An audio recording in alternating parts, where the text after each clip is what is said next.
Professor of the University of Colombo, the guest of honor, Professor Vimal G. Balagalla, Emeritus Professor of Sinhala at the University of Sri Jayewardenepura, Emeritus Professor Gunnar Olsson of the Uppsala University, Sweden, deans, professors, academics, professionals, speakers, students, ladies and gentlemen. On behalf of the organizing committee of the International Research Conference on Humanities and Social Sciences for the year 2012, I warmly and cordially welcome you to this inauguration program, reinforced by the patrons of the Faculty of Humanities and Social Sciences of the University of Sri Jayewardenepura. A very good morning to you all, and before commencing the proceedings of this inauguration, allow me to brief you on the purpose of this conference. The persisting mission of the Faculty of Humanities and Social Sciences is dedicated to the development of the community and the nation at large through the dissemination and enchantment of knowledge enriched with Sri Lanka's cultural heritage. The faculty has initiated a giant leap towards providing such a forum for academics and researchers around the world to contribute to knowledge in the sphere of humanities and social sciences. This is the first conference of this nature conducted by the faculty, and we hope and expect to make this an eventful tradition in the years to come. Therefore, this conference is a premier forum for academics and professionals to share their research on various perspectives on the field of subjects related. The theme of the IRCHS for the year 2012 is Honoring the Past, Treasuring the Present, Navigating the Future, Making Knowledge to Deliver. Thank you.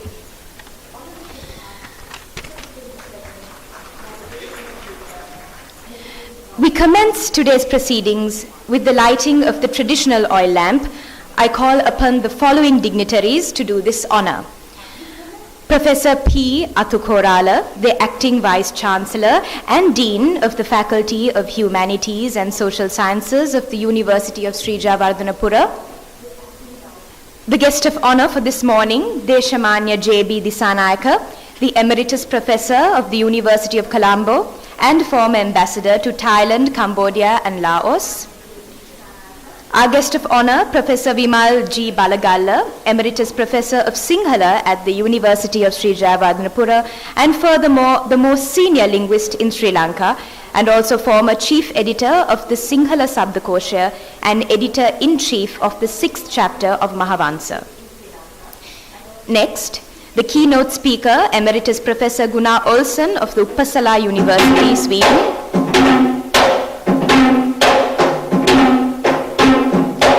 We now call upon the deans of the respective faculties of the University of Sri Jayewardenepura to light the oil lamp. Professor Sampath Amaratunga, Dean of the Faculty of Management Studies and Commerce. Professor Sudhantha Liyanage, Dean of the Faculty of Applied Sciences. Professor S.G. Yasavardhana, Dean of the Faculty of Medical Sciences, and Professor Swarna Piyasiri, Dean of the Faculty of Graduate Studies. Next, we call upon the following key administrators and advisors to light the oil lamp. Dr. D.P.S. Chandrakumara, Conference Advisor. Mr. K. Nyanasiri Brito, Registrar of the University of Sri Jayewardenepura. Mrs. Nayana Vijayasundara, Librarian of the University of Sri Jayewardenepura. Mrs. A.I.N. Pascal Bursa of the University of Sri Jayewardenepura. Mrs. Preethika Beheragoda, Assistant Registrar of the Faculty of Humanities and Social Sciences. Conference Chair, Professor Sunetra Tendakon. Conference Secretary, Dr. Chamali Nahallage, and a representative from paper presenters.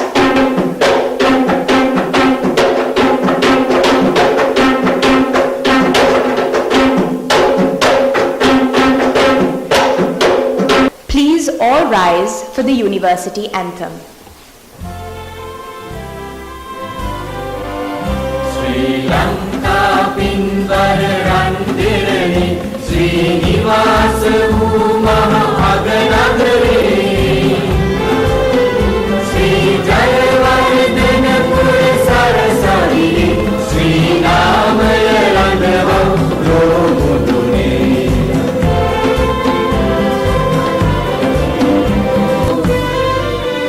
Sri Lanka Pinvarandirani Sri Nivasa Mahaganagari Sri Jayewardenepura Sarasari Sri Namaya Randava Lomudune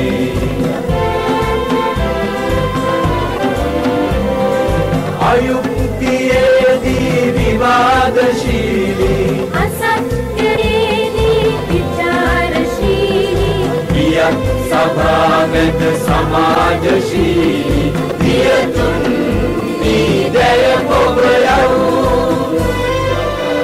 Sri Lanka Pinvarandirani Sri Nivasa Mahaganagari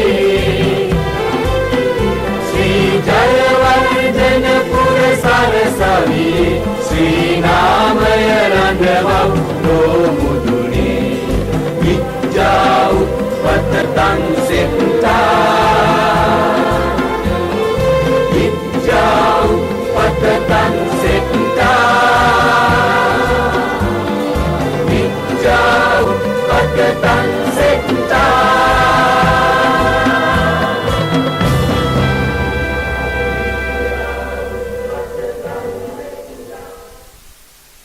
Be seated.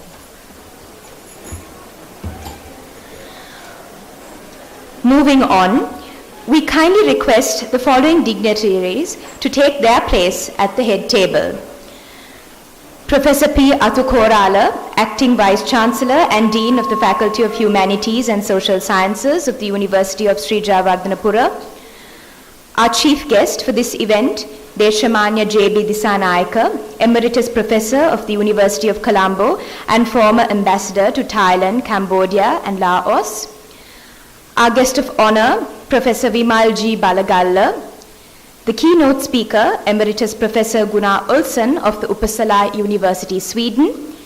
Professor Sunetra Tennekon, Conference Chair for the IRCHS 2012, and Dr. Chamali Nahallage, Conference Secretary for the IRCHS 2012. I now call upon Professor Sunetra Tennekon, the Conference Chair for the IRCHS, to deliver the welcome address. Good morning, all of you. Venerable Sirs, the Acting Vice Chancellor, University of Sri Jayewardenepura, and the Dean of the Faculty of Humanities and Social Sciences, Professor P. Atukorala, the Chief Guest, Desamanya J. Disanayaka, Emeritus Professor, University of Colombo, the Guest of Honor, Professor Vimal G. Balagalle, the Keynote Speaker, Emeritus Professor Gunnar Olsson, Department of Geography, University of Uppsala, Sweden, Council members, deans, and heads of the departments and the librarian, professors, colleagues of the Faculty of Humanities and Social Sciences, chairpersons, reviewers, paper presenters of technical sessions, registrar, bursar, and all the administrative and non-academic staff, distinguished guests, ladies and gentlemen. Today, we are gathered here to mark the inauguration of the first International Research Conference on Humanities and Social Sciences 2012. On behalf of the organizing committee, it is indeed a great pleasure for me to welcome all of you to the first International Research Conference on Humanities and Social Sciences. First of all, I am privileged to welcome our chief guest, Desamanya J. Disanayaka, Emeritus Professor, University of Colombo, and former Ambassador to Thailand, Cambodia and Laos, who is kindly accepted our invitation and come here to grace this occasion, despite his personal and official commitments and responsibilities. Your presence is a great source of encouragement for us, sir. I would like to express our great pleasure in welcoming the guest of honor, Professor Vimal G. Balagalle, Emeritus Professor in Sinhala, University of Sri Jayewardenepura, and one of the most senior linguists in Sri Lanka, to this inauguration ceremony. I am honored and delighted to welcome the keynote speaker at this inauguration session, Emeritus Professor Gunnar Olsson, Department of Geography, University of Uppsala, Sweden, who has come here all the way from Sweden to share his thoughts with us. A warm welcome is accorded to our Professor P. Atukorala, the Acting Vice Chancellor University of Sri Jayewardenepura, and the Dean of our faculty. I warmly welcome distinguished council members and the deans, Professor Sampath Amaratunga, the Dean, Faculty of Management Studies and Commerce, Professor Sudanta Liyanage, the Dean, Faculty of Applied Sciences, Professor Asawardana, the Acting Dean, Faculty of Medical Sciences, Professor Swarna Piyasiri, the Dean, Faculty of Graduate Studies, and heads of the departments of the University of Sri Jayewardenepura, who have come here to encourage us. Let me also welcome all the chairpersons, reviewers, and paper presenters of technical sessions representing local and foreign universities and research institutions who have come here all the way to make this event more meaningful. I am most happy to welcome professors and colleagues, librarian, registrar, bursar, and all the members of the administrative and non-academic staff of University of Sri Jayewardenepura who join with us to grace this occasion. I welcome Mr. T. Sunil, the manager of People's Bank, Gangodeville branch, who is one of our financial sponsors, and the media personnel from Sirasa TV network and other media persons. Last but not least, I warmly welcome all my colleagues in the organizing committee who have contributed with a tremendous effort to make this conference a reality. Now, let me give a brief introduction to conference. A research conference is a premier forum for academics and professionals from around the world to come together to share their research on a particular discipline. In this regard, Faculty of Humanities and Social Sciences of the University of Sri Jayewardenepura has made a giant leap forward by providing such a forum for the academics and researchers around the world to contribute knowledge in the sphere of humanities and social sciences. Further, IRCHS has offered the opportunity to the scholars to present their papers in Sinhala, English and Tamil, thereby ensuring ethnic integration through academic cooperation. Although this is the first conference of this nature organized by the Faculty of Humanities and Social Sciences, the conference secretariat received 393 abstracts under the 15 research areas, including abstracts from a substantial number of international scholars too, which made the selection process very competitive. Out of this, 229 papers were selected and will be presented in 10 parallel sessions since this afternoon. So, on behalf of the organizing committee, I welcome all of you distinguished guests, ladies and gentlemen, for the first International Conference on Humanities and Social Sciences 2012. I wish you all a pleasant day and a very productive conference. Thank you. Thank you, Professor Tennakoon. I now cordially invite Professor P. Athukorala, the Dean of the Faculty of Humanities and Social Sciences, to address the gathering. Good morning, Venerable Sirs, Chief Guest, Professor J.B. Disanayaka, Guest of Honor, Professor Vimalji Balagalle, Keynote Speaker, Emeritus Professor Guna Olson, Council Members, Deans and Head of the Departments, and Librarian, Professors, Academic Members of the University, Chairpersons, Reviewers and paper presenters of technical sessions, Registrar, Bursar, and all administrative officers of the University and non-academic members of the University of Sri Jayewardenepura, distinguished guests, ladies and gentlemen.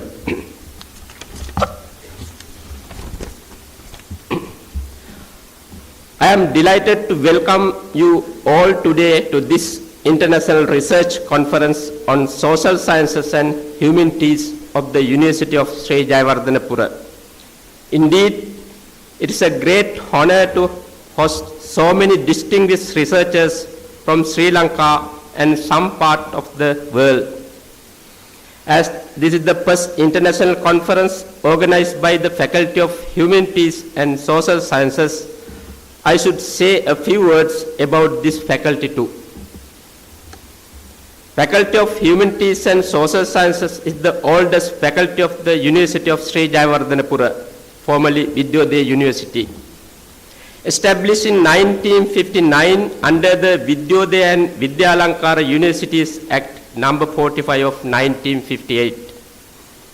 4 of the 5 initial faculties that were established under the University Act number 45 of 1958 were related to the disciplines of humanities and social sciences.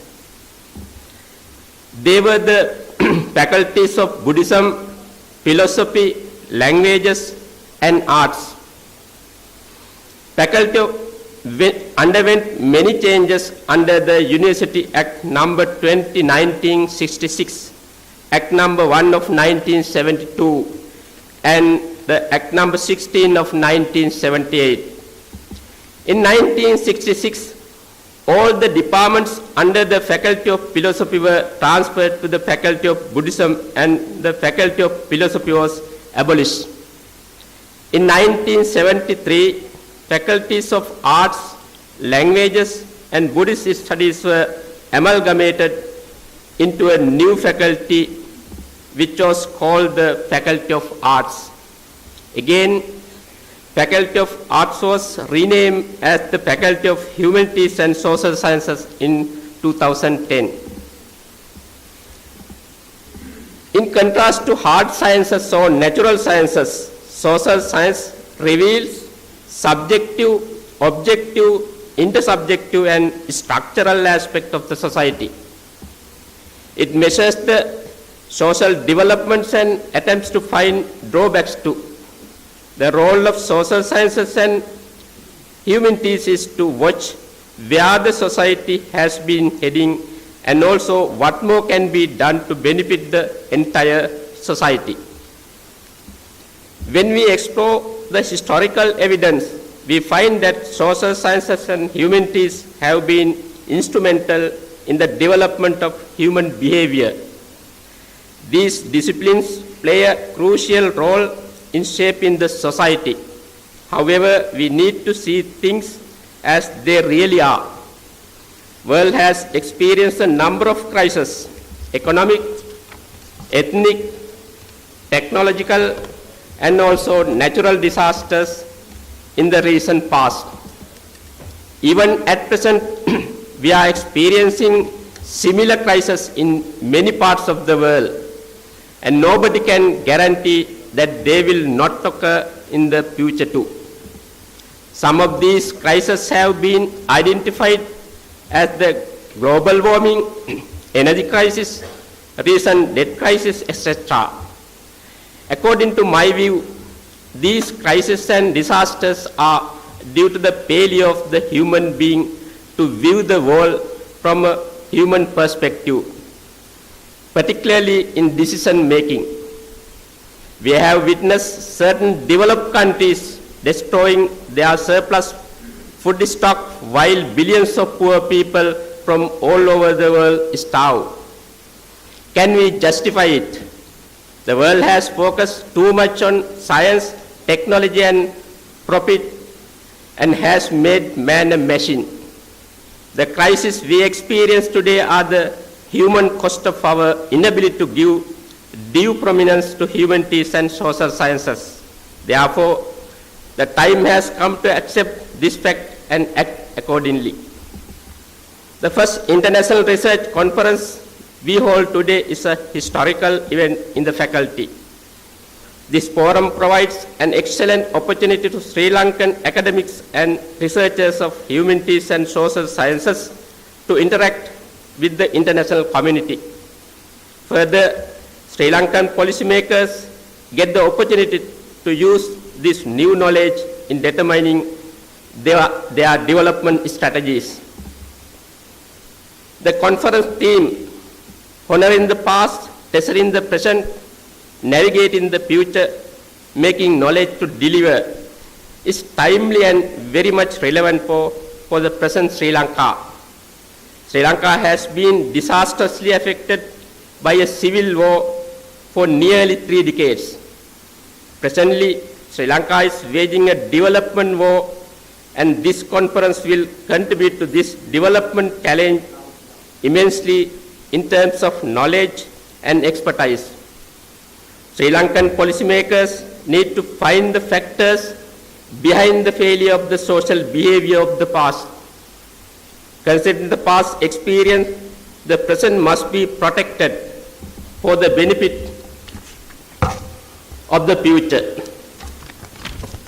I hope we will be able to achieve these objectives from this research symposium. I must remember three major forces behind the success of this conference. First, a large number of local and international academics undertook to present their research findings in this conference. I would like to pay my humble gratitude to all these presenters. Secondly, I must thank our Vice Chancellor, Dr. N.L.A. Karunaratne. At the moment, though he is not in Sri Lanka, his role has been instrumental in making this event a reality. I would like to thank him for his encouragement and wholehearted support. Finally, I must appreciate the role of organizing committee of the conference. Each and every member of the committee, including the conference chair, extended their fullest cooperation and commitment from the inception of the conference till this day. I hope conference will be a fruitful experience to all of you. Thank you very much. Thank you, Professor Athukorala. I now invite Professor C.K.M. Deherogoda, who will introduce the keynote speaker for this morning, Emeritus Professor Gunnar Olsson of the Uppsala University in Sweden, who will address the gathering on the magic art of human action. To all of you, Venerable Sirs, the Acting Vice Chancellor and the Dean of the Faculty of Humanities and Social Sciences, Professor P. Athukorala, the Chief Guest, Emeritus Professor J.V. Dissanayake, Keynote Speaker, Emeritus Professor Gunnar Olsson, Guest of Honor, Emeritus Professor Vimal Balagalle, University of Sri Jayewardenepura Council members, including Professor Marcus Karunanayake, Deans of the faculties, particularly the Dean, Faculty of Management Studies, Professor Sampath Amaratunga, Dean, Faculty of Applied and Life Sciences, Professor Sudhantha Liyanage, Dean, Faculty of Graduate Studies, Professor Sarna Piasiri, Dean, Acting Dean of the Faculty of Medical Sciences, Professor K.D. Yasavardhana, distinguished invitees, distinguished visiting participants from the overseas countries, conference participants, ladies and gentlemen. Well, I am indeed so pleased to be here with you this morning and to have the pleasant task to introduce the Emeritus Professor Gunnar Olsson, who has accepted our humble invitation to grace this occasion by coming all the way from Uppsala University to deliver the keynote address of this conference. It is both honor and a privilege to be able to introduce this academic celebrity distinction. A world-renowned geographer, philosopher, scholar, researcher, and above all, a very, very humane, world-class citizen and an ardent supporter or believer of Sri Lanka, Emeritus Professor Gunnar Olsson. Sir, let me welcome you to the wonder of Asia, Sri Lanka, and to this first international research conference conducted under the theme Honor in the Past, Treasure in the Present, Navigate in the Future, Making Knowledge to Deliver, organized by the Faculty of Humanities and Social Sciences of the University of Sri Jayewardenepura. Paul Gunnar Olsson was born in the township of Ekshad, Sweden in 1935, a time when the clouds of the Second World War are looming over the skies of Europe. After the secondary education, he completes the high school diploma in 1955 at the gymnasium in Karlstad. After completes his military duty, the young Olsson enters the Uppsala University in 1957 to follow a Bachelor of Arts degree majoring in geography, economic history, and political science, which he completes in 1960.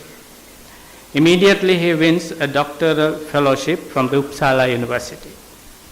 While engaging in his PhD research, he receives 4 fellowships, 2 from the American Council of Learned Societies to St. John's College of Cambridge University, England in 1962, and to University of Pennsylvania, USA in 1963, and another 2 from the USA National Science Foundation affiliated to University of California, Berkeley, and the Northwestern University. In 1965, he completes his PhD. At the age of 33, Dr. Gunnar Olsson obtains the title of Doctor of Science from the University of Uppsala, Sweden. Ladies and gentlemen, the time allocated to me is not sufficient enough to give you a full introduction to this brilliant scholar, Emeritus Professor Gunnar Olsson. I can testify volumes of appointments, achievements, honors, publications that are to his credit. But permit me only to mention few of them to place his academic and professional profile before you to know our keynote speaker today. Gunnar Olsen joins his alma mater, Uppsala University, as a lecturer at the Department of Cultural and Economic Geography in 1964. In 1966, he joins geography faculty at the University of Michigan, USA, quickly climbing the ladder of professional ranks. Every summer between 1967 to 77, he returns to Sweden, offering his services to the Uppsala University as a non-salaried associate professor of cultural geography and economic geography. Over the years, Professor Olsen accepts multiple appointments in USA, such as research associate at the Center for Population Planning, University of Michigan, corresponding member, Commission of Population Geography, International Geographical Union, corresponding member, Commission of Quantitative Geography, International Geographical Union,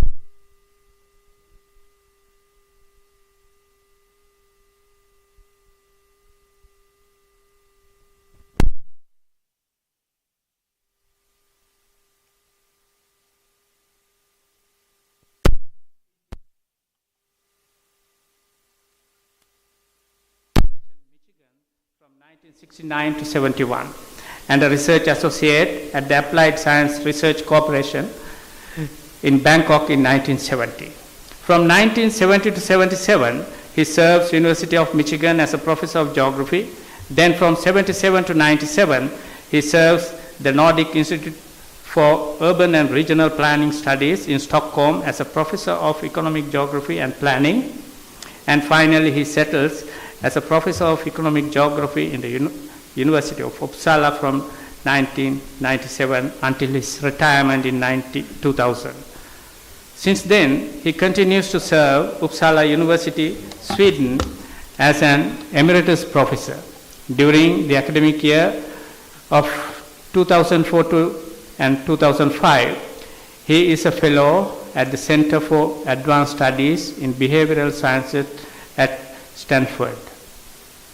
Emeritus Professor Olsen is the founder and co-director of a couple of dozens international seminars on current issues in human geography held in Italy, USA, Switzerland, Denmark, and many other countries across Europe and North America from 1980 to date.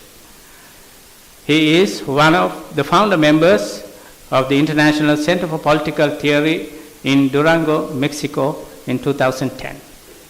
In recognition of his academic and research contributions, Professor Gunnar Olsen is accorded with an honors award by the Association of American Geographers in 1984. He received similar titles from the Montedicine Pontego Cultura Milano in 1987 and the University of California, Santa Barbara in 1990. The annual sessions of the Association of American Geographers dedicates 3 special sessions in honor of Emeritus Professor Gunnar Olsen in 2001, which is a rare recognition that anyone can ever think of.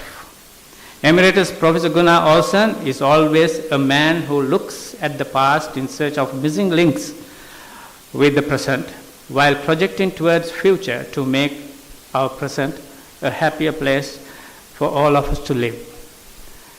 To me, his transcending thoughts go beyond the limits of time and space. Well over 250 publications that are to his credit will testify the broad horizons of his vast knowledge and expressions of endless freedom of thought and depth of his character. In recognition of one of his recent publications, the Association of American Geographers held a special session on Author Meets Critics, Gunnar Olsen's Abysmal, a critique of cartographic reasons, during its annual session in San Francisco in 2007. Ladies and gentlemen, we are in for a real treat this morning. Our keynote speaker is a man who can be a role model for most of us. Not only that, but he is a very entertaining speaker. Please join me in giving a very warm welcome to Emeritus Professor Gunnar also. Thank you very much.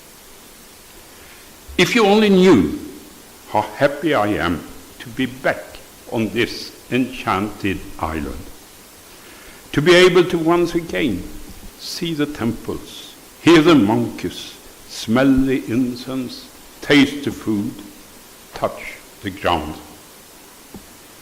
Very sincere thanks to the members of the organizing committee for inviting me, and especially to you, Professor De Ragora, for your unflagging friendship, kind words, and for your never faulting efficiency in arranging it all. This said, on with the task. On with the task for which I have come this long way over the mountains and across the seas. A short lecture in which I will try to do my best to bring together some of my own ideas about the relations between the humanities and the social sciences. Experiences that by now have been with me for more than half a century. And what a fascinating, non-ending and interesting adventure those years have been. From beginning to end, an attempt to understand how we understand. Every day steeped in the hope of catching a glimpse of how we become whatever we become. How and why we think and do whatever we might think and do. But wait, what is it to be interesting? And where do I go to find it? As so often before, the answer lies in the words itself. For the English term interesting stems from the Latin inter esse, literally in between being. To be interesting is consequently to dwell in the razor-sharp limit between categories, to explore the trenches of the no man's land of the excluded middle, to map the horrifying territory of the IDPs.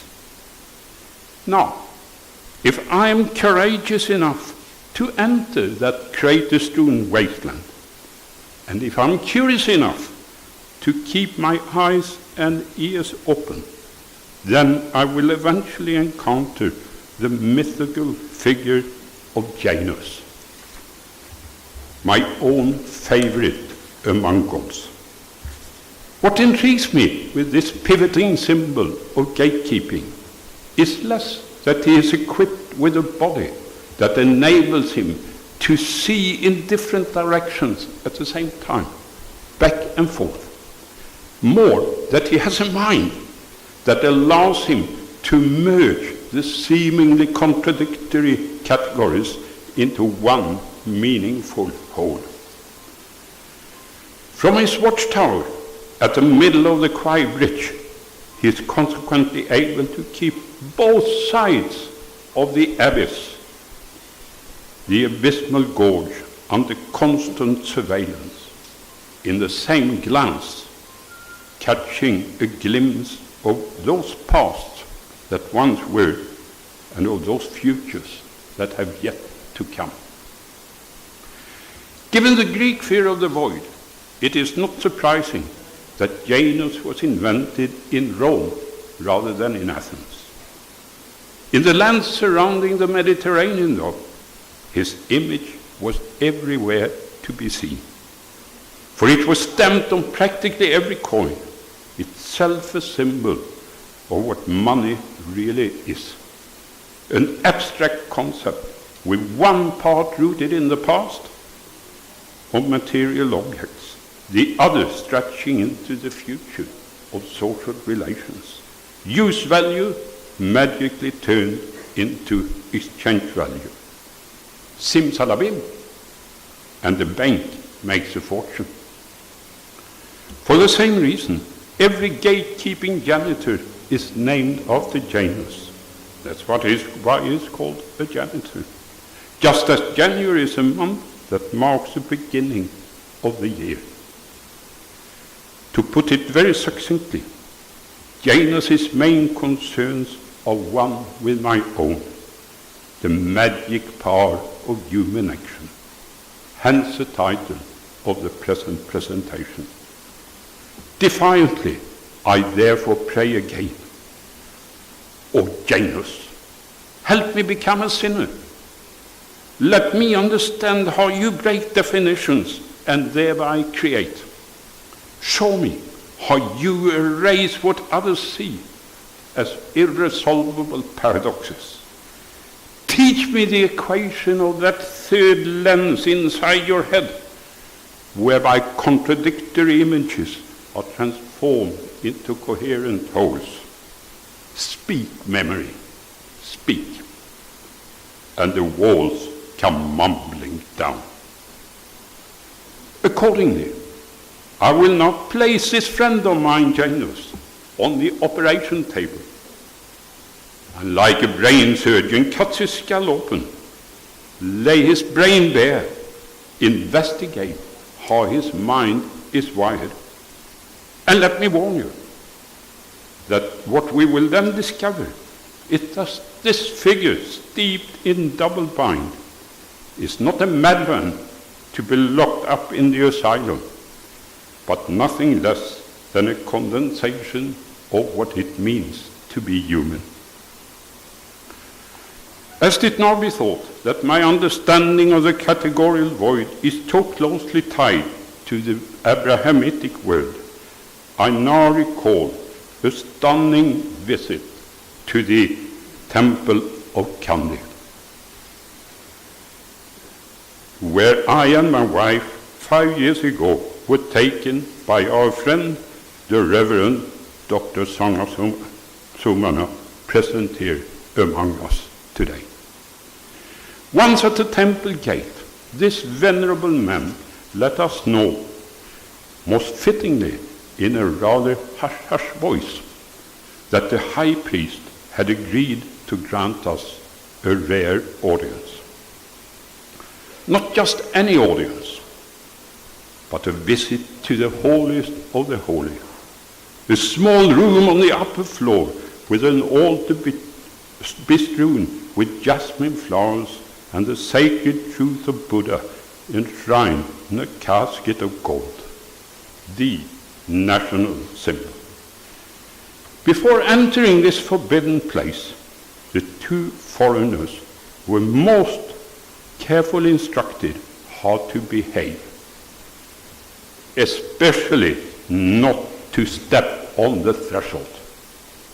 The barrier that separates the commoners in an antechamber and the higher classes in a middle room on the one side, from the inner sanctum of the king, his closest ministers, and the water-increasing official on the other side. A wonderful illustration of how the taboo-laden limit between categories can be materialized in an untouchable janitor. Had he been with us, which indeed he was, then Janus would have felt at home.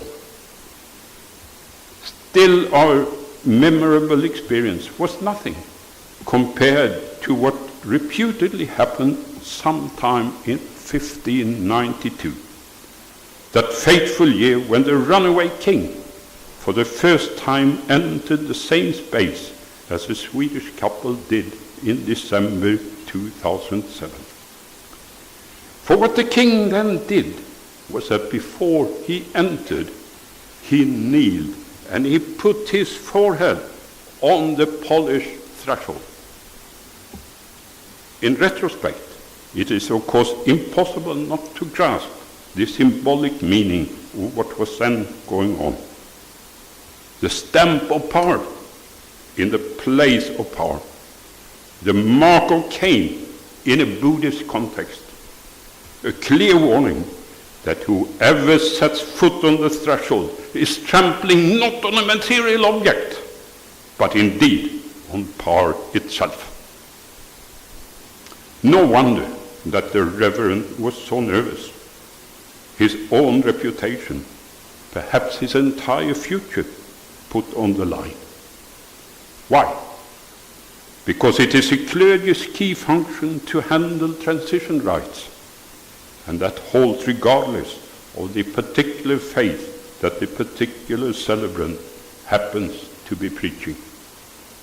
The conclusion is that the limit between life and death, between child and adult, between bride and wife, is so important and so difficult to grasp that it is not for the non-initiated to bless. Fueled by that conviction, my imagination now carries me on the red carpet all the way from Sri Lanka to Syria, from the temple of Kandy to the town of Tel El Farah, located 40 kilometers north of Aleppo. Once there, I immediately move on to the remnants of the Ishtar temple, where the threshold with some huge footprints has been unearthed, marks presumably left by the goddess herself, by definition free to move whenever she fancies. Her promises never to be trusted. Predictably unpredictable, such are the thoughts and actions of the secret police.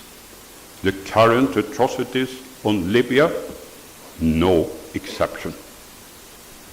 And thus it is, first, that every power wielder thinks and acts with the mindset of a trespassing terrorist. Then, that the terrorist's hideaway is located in the abysmal void between categories, the space of the excluded middle, which in Aristotle's codification of the laws of thought were inserted between the categories of identity and difference. That said, it should now be obvious why the excluded middle is excluded, because it is one with the power it symbolizes, a power notorious for its fear of having its secrets told, of parading with its pants down. To put it very bluntly, the privileged place of power is in the no man's land that separates the two realms of identity and difference from each other. Given that remark, Ishtar's footprints remind us of the fundamental distinction between the ruler and his subjects. Thus, while common people like you and me are strictly forbidden to enter the no man's land that separates one category from another, it is a king's privilege, nay, his very raison d'etre, to do exactly that, to enter that forbidden space. And that explains why the threshold in Tel El Farah is so incredibly interesting. For according to the Babylonian belief, it was Ishtar who bestowed on the ancient kings the right to rule. Sweet lips she had, and a beautiful figure, the goddess of sexuality and fertility, the embodied tension between the principle of self-reference and the logic of the excluded middle, between the pointing arrow and the serpent catching its own tail. So, what is the point? The point is that in their conception of human action, today's social scientists might have as much to learn from the accumulated insights of the humanities as from the failed politics of social engineering. The reason is, of course, that by placing themselves so precisely on the threshold between this and that, particularly between the immortal gods and the deadly humans, the all mythologists, including currently practiced religions, go right to the pulsating heart of power itself. Beware though, for whatever we call God is in my mind nothing but a projection of ourselves. Therefore, tell me who your gods are, and I shall tell you who you are, how and why you think and act as you think and act. Once that has been granted, if granted it is, it becomes immensely rewarding to reread the central parts of the Old Testament and the Quran as a critical analysis of the structure and the techniques of power, in many ways more fundamental and more penetrating than anything ever penned by Niccolo Machiavelli. If after such a reading you still wonder why they came to a rescue, then you can blame yourself. Sorry, my mate. True as this may be, I nevertheless pray that no one will interpret my remarks as a blasphemy, but instead take them as what they really are, an homage to the ancient writers who 25 centuries ago laid bare the structure of how the world is governed. As the French have it, plus ça change, plus ça reste la même chose. In postmodernist jargon, in every already, there is always a not yet. And as Karl Marx never tired of telling us, every ideology has its double roots in the forces of mystification and domination, money itself the prime example. It follows that acting in money is like acting in speech. By extension, that wealth is not a material thing possessed, but a social relation performed. Once again, to find an analogy, we must have recourse to the mist-enveloped regions of the religious world. And by no coincidence, both money and the right angle, two inventions as important as the invention of the wheel, were made in the Middle East about 2,600 years ago.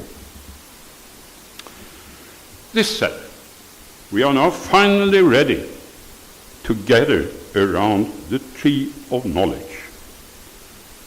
Some perhaps for admiring its beauty, others for picking its fruits.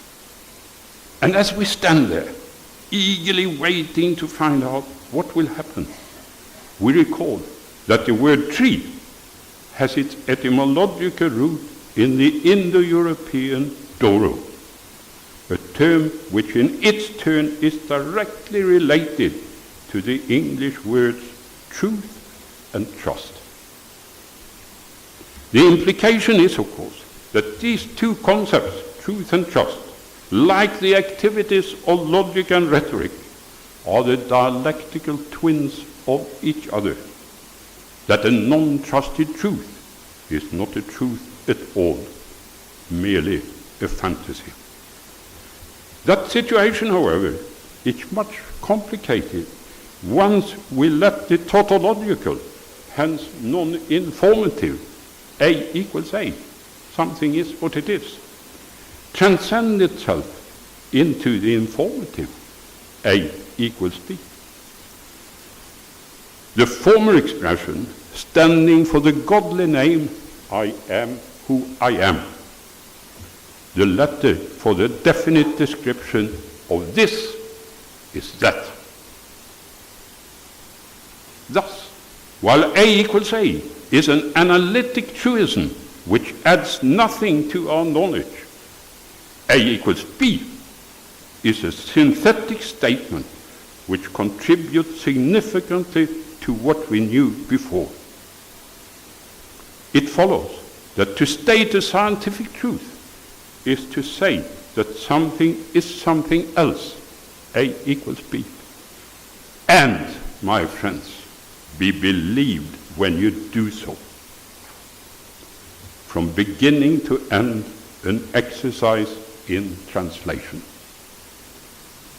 But everyone with eyes to see and ears to hear immediately now objects that just as A is A, B is B, and that, regardless of all rhetorical tricks, the two will never be one and the same. The quarrels of the Islamists and the Christians in a nutshell. The New Testament originally written in Greek and later translated into countless idioms. The Arabic of the Quran, in principle, considered not translatable. Ladies and gentlemen, I think that on the screen right now, you see the condensation of what is currently tearing the world apart. Rephrased, how much different does it take to turn an informative truth into a deliberate lie?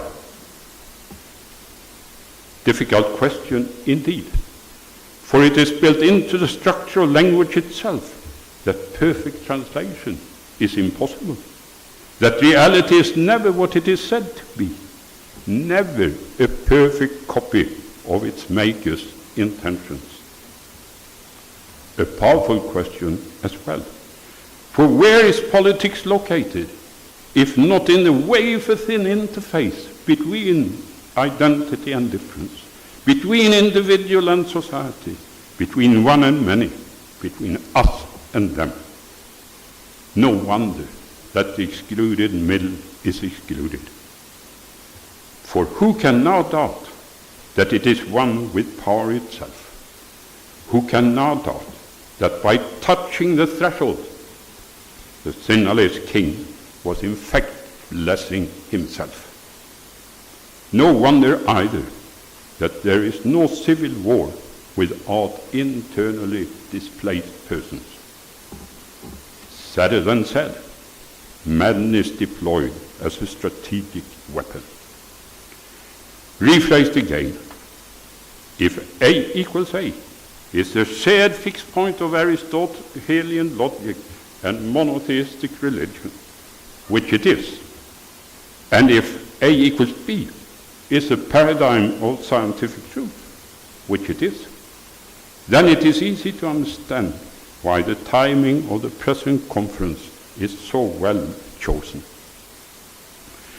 Perhaps you may even understand why in my own mind we are meeting here and now, not in the Colombo suburb of Nukagoda, although in a trivial sense of course we are, but where we are meeting is in the non-touchable gap between past and present, past and future, in that finger-snapping moment of human action in which this no longer is this, and that has not yet turned into the particular that which it is destined to be. Making knowledge deliver, thus, as you will recall, sounds a catcall of what brought us here together. Now, as the Lord of Genesis has it, let there be, and there is. Light and darkness, land and water, the sun and the moon, men and women, you and me, everything flowing out of the Creator's mouth. The entire world built, not with the help of spades and bulldozers, but by being literally uttered. Nothing but a speech act. And like our present-day lawmakers, he looked back at what he had done and claimed that it was very good and took a day off. But wait again. What really is human action? The answer is that human action is a game of ontological transformations, a theatrical performance in which one type of being is turned into another, where word is turned into object, abstract ideology into concrete reality, invisible meaning into touchable things. On that rendering, the actor is essentially an applied semiotician, like the Lord himself, a categorical juggler who uses the Saussurian bar of the sign as his magic wand. You see that Saussurian bar that separates and joins together the signifier and the signified. Let there be, and I click, and there is. Hocus pocus, and via my tongue and pen, a set of deliberations are being codified into a document of paragraphs, rules through which human relations are metamorphosed into streets and canals, bridges and airports, houses and beds, eventually into the birth of a child. The point is that non-operational politics is not politics at all, just as non-tested science is not science. The expression A equals B in another light, the names of Yahweh and Muhammad as well.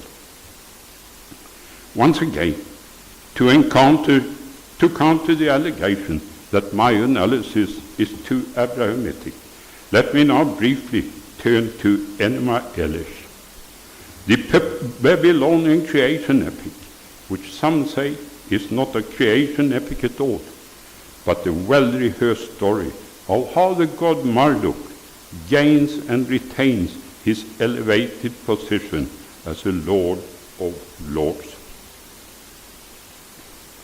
No matter which, this ancient text is to me a completely crucial document. For unlike the corresponding accounts of the Old Testament and the Quran, the two texts that let us know how the world was created ex nihilo, out of nothing, the Enema Elish details how it was the result of a violent power struggle. On this rendering, the Enema Elish emerges as nothing less than a search for the topos of topoi, a text more concerned with the creation of people than with the manufacturing of things, a foundational treatise of politics rather than religion. Its premise is that in the beginning there is nothing.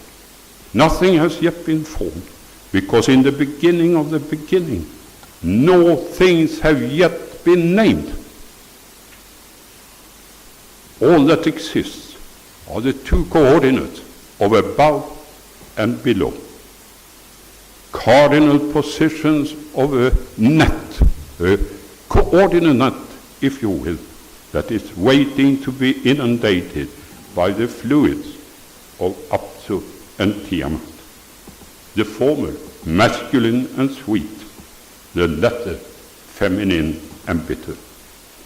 And as if to underline the spatiality of its own structure, the term Apsu literally means abyss and outermost limit, by linguistic coincidence connected to the great deep, to primal chaos, the bowels of birth, the infernal pit. A perfect example of proper name and definite description merged into one. From the mingling of Apsu and Tiamat, of these two oceans, there eventually emerge three pairs of gods.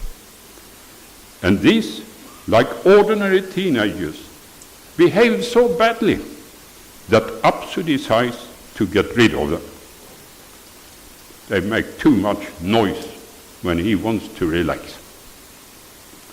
Of this the youngsters, of course, came to know, and to save themselves, their undisputed leader, Ea, kills Apsu, his father, instead, the first patricide on record. On top of the corpse, on top of Apsu, which means abyss. That is across the abyss. Ea then builds a splendid house for himself and his wife Tamkina. These Babylonians knew very well where power is located. Right in the excluded middle, in the chamber of destinies, and there their son Marduk is conceived. Marduk, the most awesome being ever to be. 4 were his eyes, 4 were his ears. When his lips moved, fire blazed forth. The 4 ears were enormous, and likewise his eyes. They perceived everything. Highest among the gods, his form was outstanding. Much to tell about Marduk's future adventures, including how he fought with his mother, how he blew her up with his wind, killing her, and out of the corpse constructed the world. So see here what it is about. The world is created from the corpse that was the result of a power struggle, not created in the beginning. He blew her up, and then he divided the gods, uncertain how exactly they had come about, into 2 groups. Each vassal assigned a proper place in the feudal system. 300 stationed as watchers of heaven, an equal number as guardians on the earth. To solidify his position and perpetuate his rule, he summons them all to a parliamentary meeting where he first tells them that they are working too hard, like in a political rally. You are working too hard, but I, as your leader, I have found a solution. And what is that solution? He lets them know that he has decided to lessen their burdens. He has invented mankind, the prototype of you and me, to be their slaves.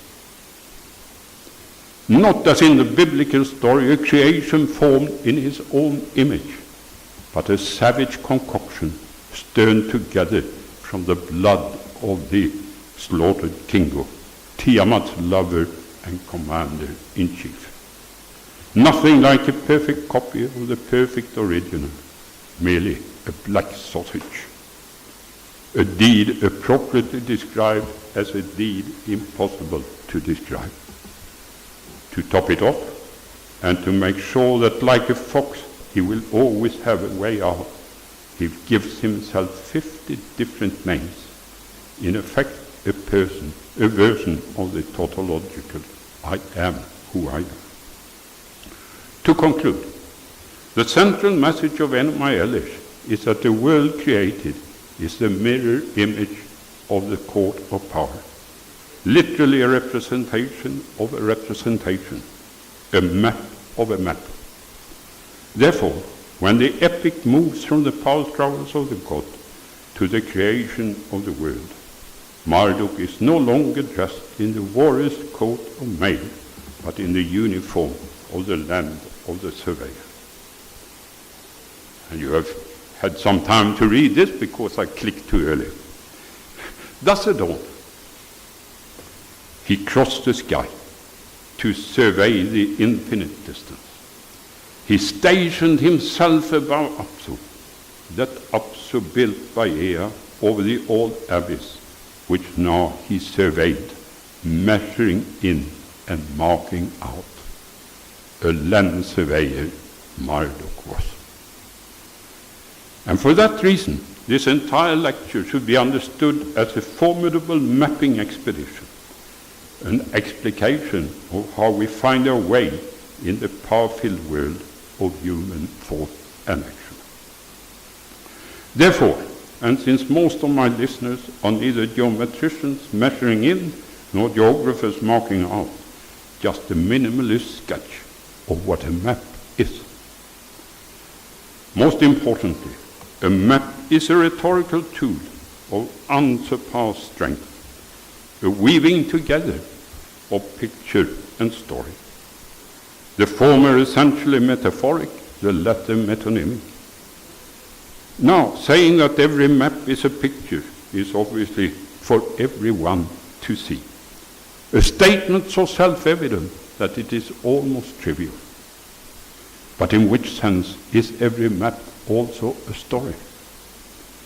Because its very purpose is to charter the way from here to there, to take the user from the this of the A to the that of the B. And the best way to do so is to tell a travel story, indicative and imperative in the same breath. Deductive logic and axiomatic geometry, outstanding examples. Here you are, there you should go. Such is a rhetoric which takes us from the truth of the premises to the truth of the conclusion. Cartographic reason in practice. Now, in order first to do his job properly, the map maker needs three instruments, all of them freely displayed in the present performance. First comes the fixed point, the hook on which the world is hung. In the conventional case, this is of course the magnetic North Pole, but in the medieval Mappa Mundi, it was paradise, by general consensus located in the east, where the sun rises. In my own case, the fixed point is instead in the concept of power, a force which is inherently invisible, always on the move, and generally symbolized by a range of gods on the surface, Janus and Apsu, Tiamat and Ishtar, deeper down, the tautological A equals A, and the informative A equals B. By extension, Mohammed and Jesus Christ.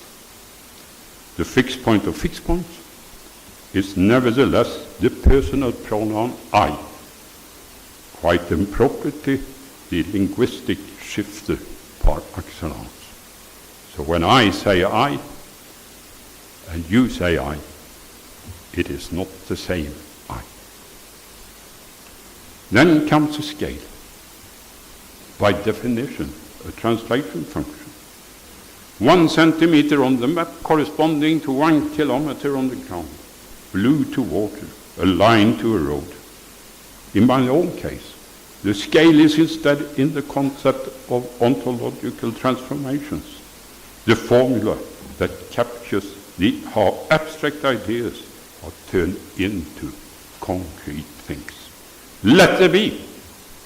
And the material relations that are the stuff of the 5 senses of the body are metamorphosed into the social relations that constitute the 6th sense of culture. Finally comes the mappa, the cartographer's version of the painter's canvas, the pane of the mirror, the wall of Plato's cave, that screen itself. While for the conventional land surveyor, a high-quality paper is good enough, for us, the mappa is one with the taken for granted, one which, with the socialization processes, whose very point it is to make us obedient and predictable. This is indeed the crucial difference between the humans and all other species, some apes excluded, that we are the only animal blessed with the faculty of imagination. And whoever masters the art of imagination, he thereby also knows how to play the trick of making the absent present. That is what imagination is. Bring what is not here, here. And only we can do that. Of lying and of telling the truth. for bringing forth what has never been seen or heard before, a journey through and to map the landscape of ontological transformations. As an illustration, and at the same time a summary of my argument. We will soon be there. Let us follow the word power itself as it moves through the grammar of the parts of speech, for every step along the way becoming less and less mimetic, more and more abstract. So let us take that word power, which is power because it refuses to sit still. That is, it refuses to fit into the prime argument, prime requirement of scientific reason. It moves around. The starting point of that journey is in the fist, in the whip, in the bomb, in the gun, in the word power as a concrete noun. Nothing to play around with. One material thing hitting another. That is what power is. True, yet not true enough. For power now shows itself to be less a concrete noun and more an abstract noun. Not merely a thing, but a relation. As William Blake so famously put it, prisons are built with stones of law, brothels with bricks of religion. True, yet not true enough. For in the blinding light of the torture chamber, neither victim nor perpetrator doubt that power is a doing, hence that power is a verb. Not just any verb though, but a battery of modal verbs. Those 3 and 4 letter words which tell both sides what may, must, and can be done. True, but not true enough. For when I eventually listen to my own conscience, then I hear it whispered that killing is sometimes good and sometimes evil, sometimes a duty, sometimes strictly forbidden. And in that twist, the word power changes again, on this occasion into an adverb, even an adjective. True, yet not true enough. For no act is performed in a vacuum, but always in a dialogue between I and thou. Power on that account a pronoun. Us and them, the politically most prominent among them. True, yet not true enough. For it is undeniable that the alternative positions of us and them, to say nothing about the I, you, he, she, and it, reflect their respective standings in the landscape of human action. Hence power comes out as what it really is, a preposition. Literally a position assumed in advance. To wit, there is a profound difference between standing inside, looking out, and standing outside, looking in, between being at the limit, on a limit, in a limit. True, and finally true enough. The slashing whip condensed into a dematerialized point, a century of art history resurfacing as a lecture on the relations between the humanities and the social sciences. For it is when the cartographer's critique has reached this level that we are at the deepest layer of the taken for granted. Every mappa uniquely prepared. And this explains why, regardless how well you know a foreign language, and we all speak foreign languages in this lecture hall, a faulty preposition will eventually give you away. Ludwig Wittgenstein was right. Solipsism is at the same time the most honest and the most unsayable of all philosophies. The limits of my language mean the limits of my world, exactly as it was surmised in the opening lines of Elma Elish. In conclusion, magic is the art of human action, an imagination of the absent made present, a desire so serious that it can never be satisfied, driven by its ability to imagine what lies beyond its body. The semiotic animal is in fact constantly trying to be what it knows it cannot be, a perfect sign, perfectly communicated. Dreams are such stuff that we are made of. As usual, Shakespeare was right. When my love swears that she is made of truth, I do believe her, though I know she lies. Or love's best habit is in seeming trust. An age in love loves not to have years told. Therefore, I lie with her and she with me, and in our faults by lies we flattered be. Thank you very much. Emeritus Professor of the University of Colombo and former Ambassador to Thailand, Cambodia and Laos to address the gathering. Venerable Sirs, the Acting Vice Chancellor and other distinguished professors at the high table, deans, professors, young researchers, ladies and gentlemen. 12 years ago, we, mankind, made a great leap from the second millennium to the third millennium. It was just not a temporal shift. We moved into a new millennium, which are described as a knowledge society, where the capital was not money, but knowledge. So now we are in this new world of knowledge.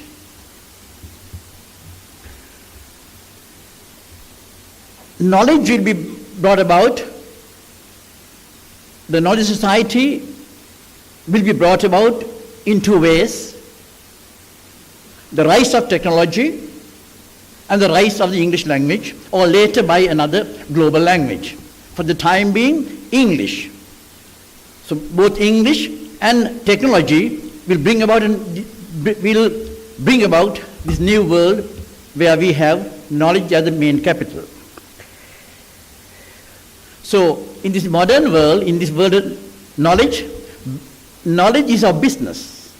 And to a university like US is a place where we generate new knowledge. A university has been defined as a place where you create new knowledge.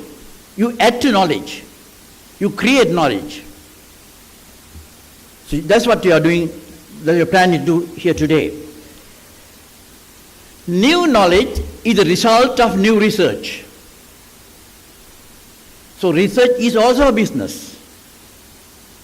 Only those who do research, the search again and again, can bring about a new world where there's new knowledge. What is research then?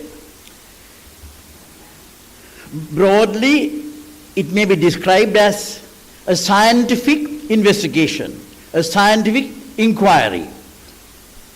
So we are searching for truth. Research, searching again and again for truth.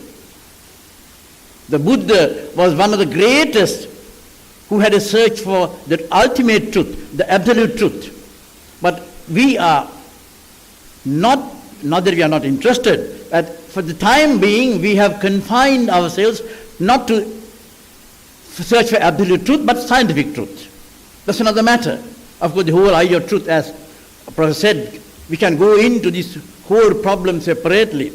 But I'm not going to touch that today. But so we want to have the scientific truth. What is true scientifically? Our words in my language or in Sinhala is, for research, is pariyeshana. We also say gaveshana. These are Sanskrit words. Eshana means broadly search, sevim. And pariyeshana means, pari means full, complete, like paripurna. So pariyeshana becomes, pariyeshana means complete search. Full search from all sides. So that's what we are going to do.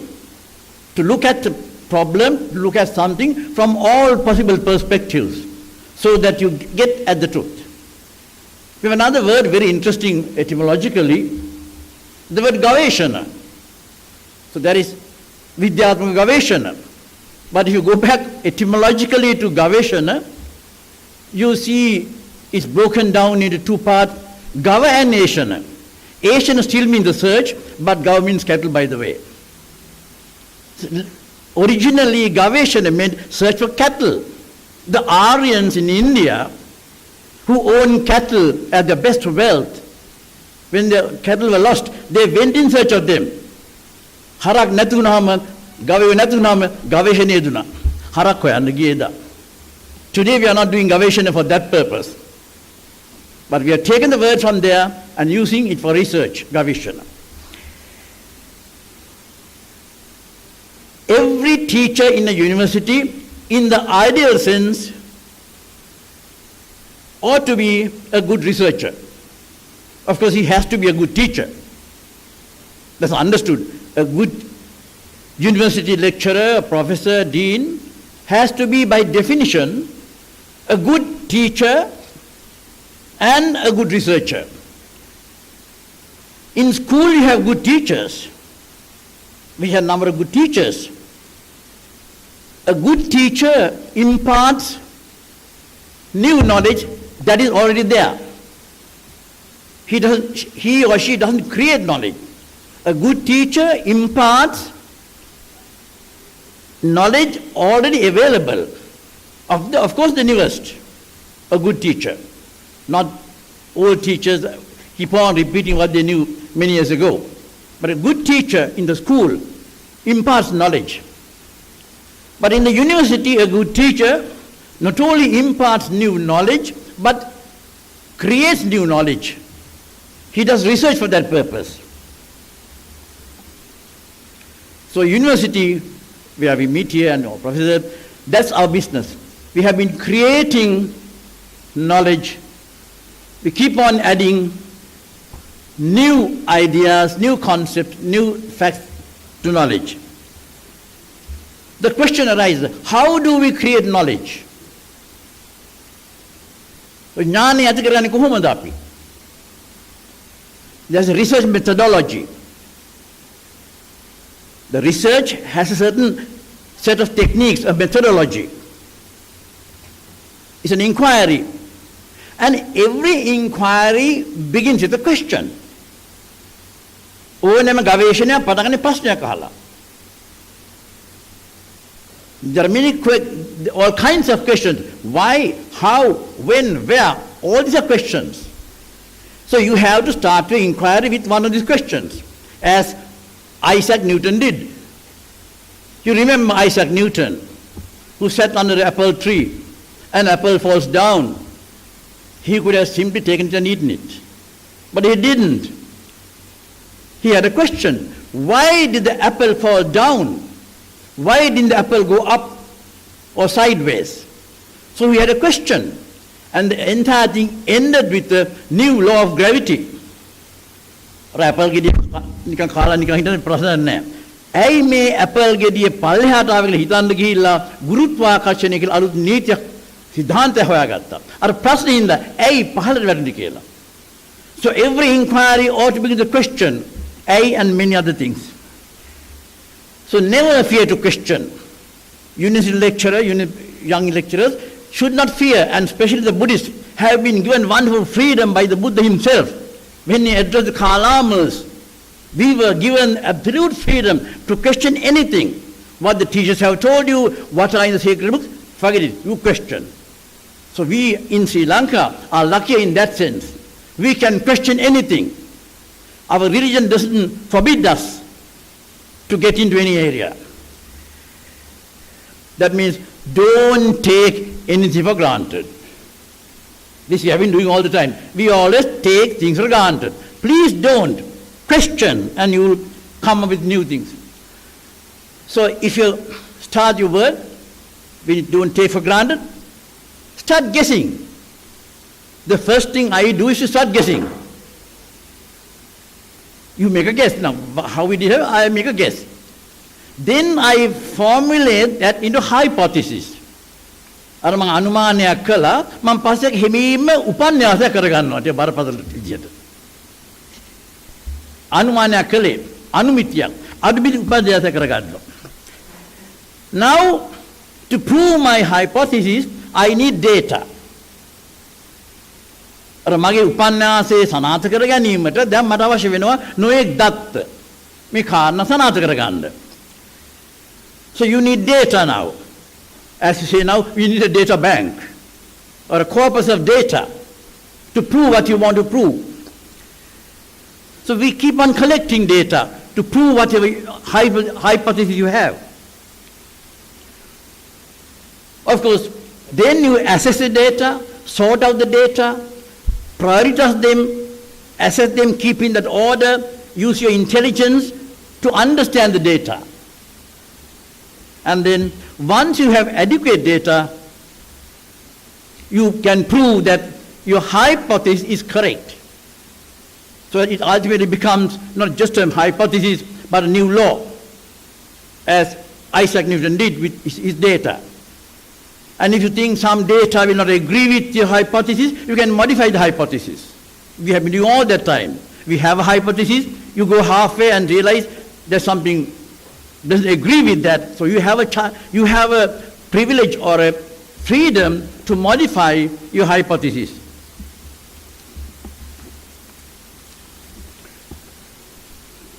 About data, how do you get your data?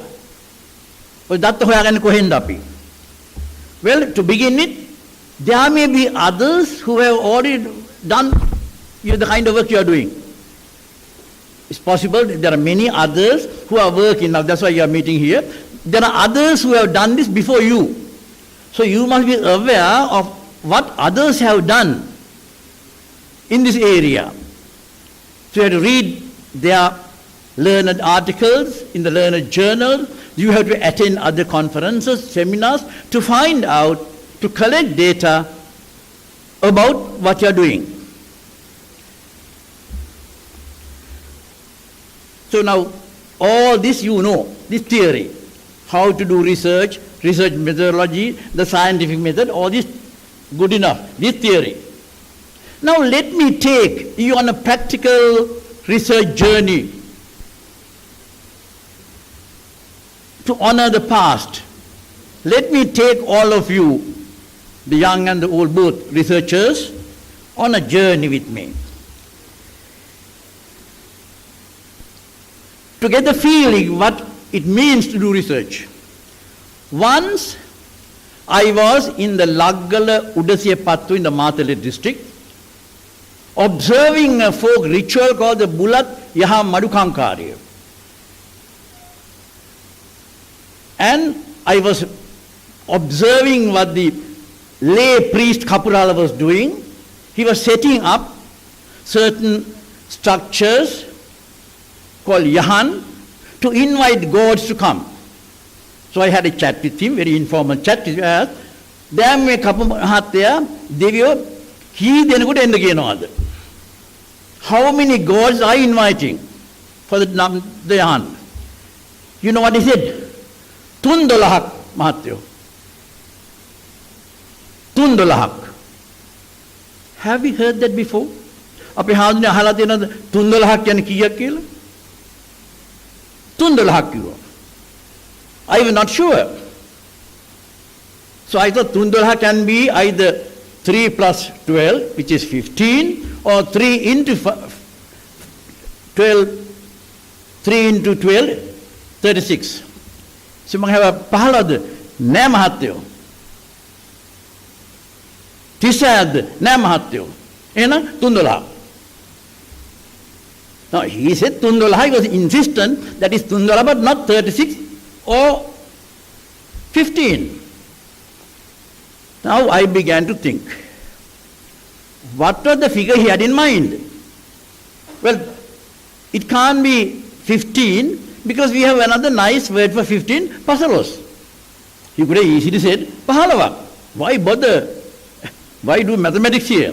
3 plus 5, 3 plus 12 කියන්න ඕනේ නෑනේ පහලක ඉවරනේ වැඩේ 3 Now then I wondered, could this be 36? If it is 36, it's multiples of 12, 3 multiples of 12, 3 into 12, 36. Then I had a question in my mind.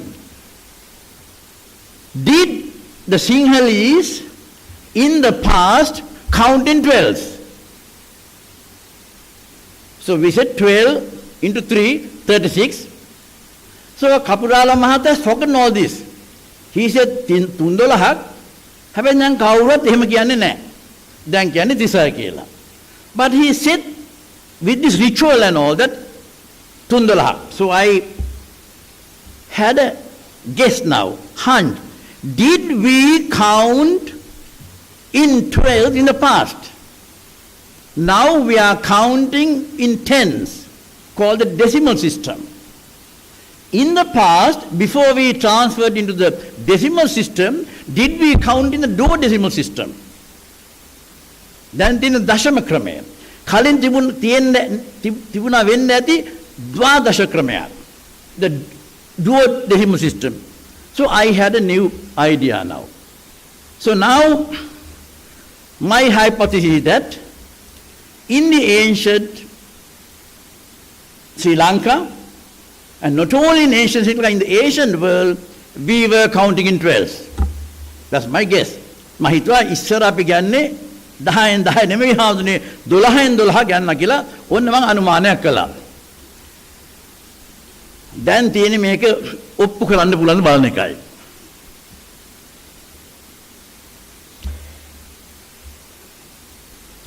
If we counted in 12, that also implies that the entire world counted in 12s.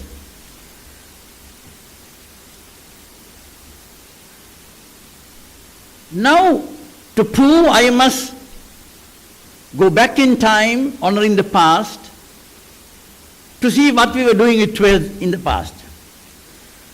Let's go back in time. In our history of literature, Professor Sunil knows, we had 12 මහකිවීන්. අපේ ඉතිහාසයේ හිටියා අග්බෝ රජ කාලේ හඳුන්නේ කවියෝ 10 දෙනෙක් නෙමෙයි 15 දෙනෙක් නෙමෙයි 12ක් හිටියා. They were called 12 මහකිවීන්. Why 12? Sinhala අපට දවසට තියෙනවා 60 පැයක්. 12 into 5. Another multiple of 12. 60 පැයක් ඉංග්‍රීසි කාරණයක් තියෙනවා 12 24 ඒ අර 12ම තමයි තියෙන්නේ. අපිට 60 පැයක්ම තියෙනවා. Remember in the Lowada Sangarava, there's a little anecdote about some Buddhist monks අර නිවනට සපැමිණි සංඝ 69 කී හඳුන්නේ. මතනේ කවිය දහමට සාරිකොට එළුවෙන් පෙරකි කවියට සිත පහදා සිත නිසකි සිහි කොට කඳ පිළිවෙල දොස් නොයකි නිවනට සපැමිණි සංඝ 69කි. So there are monks going on the move and they listen to some lyrics sung by women on the nature of the human body, කඳ පිළිවෙල ගැන, and they attain nirvana. How many? 60 of them. Who counted? Exactly 60. It's a multiple of 12. Then I struck gold in the Maldive Islands. So I knew we were counting in 12s. I had the rare privilege of going to the Maldive Islands with my teacher and colleague, Professor Sri Jayewardenepura, to read the oldest Maldivian document called a Loma Fanu.